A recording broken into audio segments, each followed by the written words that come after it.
ఏమన్నారంటే పైలరిస్ ఇది ఉందని చెప్పేసి గ్యాస్ టాబ్లెట్స్ ఇచ్చారు, యాంటీబయాటిక్స్ ఒక 2 వీక్స్ ఇచ్చాడు.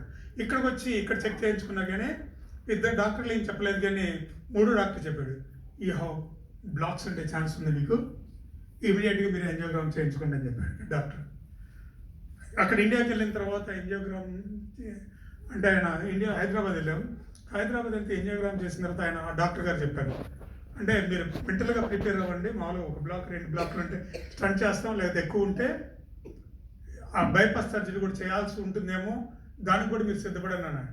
వీళ్ళు అక్కడ ప్రైవేట్ హాస్పిటల్ కదా, వీళ్ళు ఎక్కడ ఉన్నాయి ఇండియాలో హాస్పిటల్ ఎలా ఉన్నాయంటే కమర్షియల్గా ఉన్నాయి, డబ్బుల కోసం మనిషిని ఆపరేషన్ చేస్తారు. వెంటనే నాకు డౌట్ వచ్చి ఈ ప్రైవేట్ హాస్పిటల్ ఒక స్టార్ హాస్పిటల్కి వెళ్ళినట్టున్నాం, ఇక్కడ కాదని వెంటనే సిఎంసికి వెళ్ళడానికి అంటే ఆలోచించి అక్కడికి వెళ్ళాను. సిఎంసికి వెళ్తే వాళ్ళు దే వాంట్ సీ మనీ, వాళ్ళు ఉన్నట్లుగా చేస్తారు. అక్కడికి వెళ్ళిన తర్వాత డాక్టర్ గారు చూసి వాళ్ళు కూడా ఆశ్చర్యపోయి ఓకే మేబీ నీకు ఉండొచ్చు, బ్లాక్ ఉండొచ్చు, మేబీ 70% కంటే తక్కువ ఉంటే ఇట్ విల్ బి క్లియర్, దానికి స్టడ్ కూడా ఎక్కర్లేదు అని చెప్పేసి అక్కడున్న డాక్టర్ చూసి మాకు అదేవిధంగా ఎల్నోర్ అక్కల బ్రదరు రికమెండ్ చేశారు, ఒక డాక్టర్ గారు కూడా.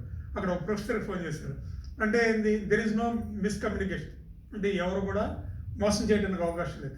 అలాంటిది ఆ డాక్టర్ గారు మేబీ ఉంటే ఉండొచ్చు, స్టంట్ పడితే పడవచ్చు, లేకపోతే నీకు క్లియర్ అవ్వచ్చు. దానికి తగ్గట్టుగానే ఒక డబ్బులు 1,50,000 కట్టించుకొని అడ్మిట్ చేసుకొని స్టంట్ చేసిన తర్వాత నాకే చెప్పారు మొట్టమొదటి, నీకు చేయటానికి లేదు, నియర్లీ 8 స్టంట్స్ చేయాలి అని. 8 స్టంట్స్ వేస్తే నేను చెప్పాను అగైన్ 6-7 ఇయర్స్ తర్వాత నీకు మళ్ళీ ప్రాబ్లం వస్తుందని చెప్పారు. చేస్తే నాకు వెంటనే నేను ఇప్పుడేం చేయొద్దు ఆపండి, చేస్తే స్టంట్స్ చేయండి అని చెప్పాను. లేదు మీకు బైపాస్ సర్జరీ చేయాలి. ఆ తర్వాత ప్రొఫెసర్ వచ్చారు, జనరల్ ఎంజియోగ్రామ్ చేసిన తర్వాత వేస్తే స్టంట్స్ చేస్తారు, లేకపోతే అక్కడ నుండి తీసుకొచ్చేస్తారు బయటికి. అక్కడ నన్ను దగ్గర 1/2 అవర్ వెయిట్ చేయించారు. ఏదంటే మన రికమెండేషన్ చేసిన లండన్ డాక్టర్ గారు ఆయన సజెషన్ ఒకవేళ మీరు ఏమంటే మేమే చేస్తాం స్టంట్స్, ఆ తర్వాత మీ ఇష్టం అని చెప్పేసి ఆపారు. మా ఒపీనియన్ ప్రకారం ఓపెన్ హార్ట్ సర్జరీయే చేయాలని చెప్పారు. నన్ను అడిగారు ఏం చేయమంటారు, అయితే అక్కర్లేదండి గివ్ మీ సమ్ టైం, ఒక 2-3 మంత్స్ తర్వాత నేను వస్తాను మళ్ళీ, అప్పుడు వరకు మెడిసిన్స్ వాడాలి, నాకు కొన్ని వర్క్స్ ఉన్నాయి, నాకు కొన్ని ప్రాజెక్ట్స్ ఉన్నాయి అంటే సరే ఆలోచించండి అని చెప్పారు. ఆ తర్వాత నా భార్యకి కూతురికి కూడా బయటకు వచ్చి చెప్పినట్టున్నారు. ఆ తర్వాత అక్కడ నుండి బయటకు వస్తుంటే మీరు ఒకవేళ వెళ్ళిపోవాలంటే వెళ్ళిపోవచ్చు, ప్రాబ్లం లేదు, మీకు కొన్ని మెడిసిన్స్ ఇస్తాము, కాకపోతే మా చేతుల్లో కూడా ఏం లేదు, హార్ట్ అటాక్ అని మరుక్షణం రావచ్చు. ఆ తర్వాత ఇప్పటివరకు మీకు రాగలేదు కాబట్టి మీకు బైపాస్ చేస్తే రికవరీ ఫాస్ట్గా ఉంటుంది. ఒకవేళ హార్ట్ అటాక్ వచ్చిన తర్వాత మీకు బైపాస్ సర్జరీ వేస్తే అది డిఫరెంట్గా ఉంటుంది రికవరీకి, ఆలోచించుకోండి అని చెప్పారు. ఆ తర్వాత బయటికి పంపించారు కానీ డిశ్చార్జ్ చేయలేదు నన్ను, అంటే దే టేక్ ఓన్ డెసిషన్ మనం తీసుకొని మమ్మల్ని అక్కడ ఒక 1 వీక్ ఉండి అంటే మన డెసిషన్ కాకుండా ఈవెన్ ఆ తర్వాత నుండి ఎప్పుడైతే నాకు యాంజియోగ్రామ్ చేస్తున్నారు ఇక్కడ నుండి ఒక 50 minutes కూడా నడవడానికి కూడా అంటే దే వెరీ అఫ్రైడ్ అనమాట, అంటే ఏమైనా అవ్వచ్చు.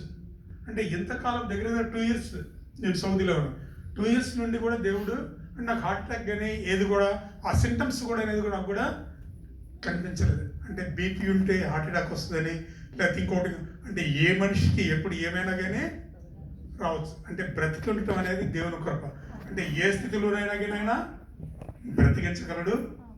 అవసరమైతే ఏమి లేకుండా కింద పడి చనిపోయేవాళ్ళు చాలామంది చూస్తున్నాం. ఆ విధంగా దేవుడు నా పక్షంగా, అంటే ఏది జరిగినా మనం అనుకోవచ్చేమో, అంటే మనుషుల యొక్క గర్వాన్ని దేవుడు తగ్గిస్తాడు. అంటే నేను ఆరోగ్యం ఉంది అంటే కంప్లీట్గా దేవుడు మనుషుల్ని స్థితిగతులు మారుస్తూ ఉంటాడు. ఆ యొక్క పరిస్థితికి అంటే నేను నా మాట కూడా ఇదే డెసిషన్ కూడా లేదు, నాకు వద్దు ఆపరేషన్ అనగానే బలవంతం చేస్తారు అంతే. అంటే అది నా భార్య పిల్లలు చేస్తే వాళ్ళు మీద పోట్లేదు, డాక్టర్లు చేస్తే వాళ్ళు ఏం చేస్తారని చెప్పండి. అంటే నేను చెప్పాను డాక్టర్ క్లియర్గా ఒక 7 years లైఫ్ స్పాన్ సరిపోతుందండి, నాకు స్టంట్స్ చేసానని చెప్పాను. అయినా కానీ వాళ్ళు అంటే మన చేతుల్లో కూడా కొన్ని మన డెసిషన్స్ ఉండవు.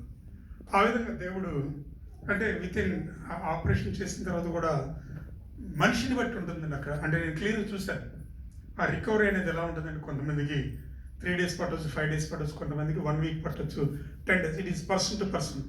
అంటే హాస్పిటల్లో కూడా చాలా జాగ్రత్తగా కేర్ తీసుకున్నారు, అంటే ఇండివిజువల్స్ డబ్బుని కాదు కానీ ఆ యొక్క హాస్పిటల్ సర్వీస్ ఓరియంటెడ్, అది మిషన్ హాస్పిటల్, క్రిస్టియన్ హాస్పిటల్. దాంట్లో అంటే మనుషులు బట్టి ఒక నిజంగా దిక్కులేని వారి పేదవాళ్ళు ఉంటే వాళ్ళకి తగ్గట్టుగానే ట్రీట్మెంట్ ఇస్తున్నారు. అంటే మనం భయపడక్కర్లేదు. ఇప్పుడు మనం హాస్పిటల్కి వెళ్ళామని జబ్బు వచ్చిందని వాళ్ళు ఏం చేస్తారు, ముందు మీరు చచ్చానా బతికినా కానీ డబ్బులు తీసుకొచ్చే వల్ల టేబుల్ మీద పెట్టాలి. అంటే ఎవరికైనా కష్టం ఉన్న పరిస్థితులు బాగానప్పుడు CMC is one of the best hospital అనేది నేను రికమెండ్ చేయగలను. దేవుడు ఆ పరిస్థితిని నన్ను లేవనెత్తి తిరిగి సజీవుడిగా ఉంచినందుకు ఆ దేవునికి మహిమ కలుగును గాక. హల్లెలూయా.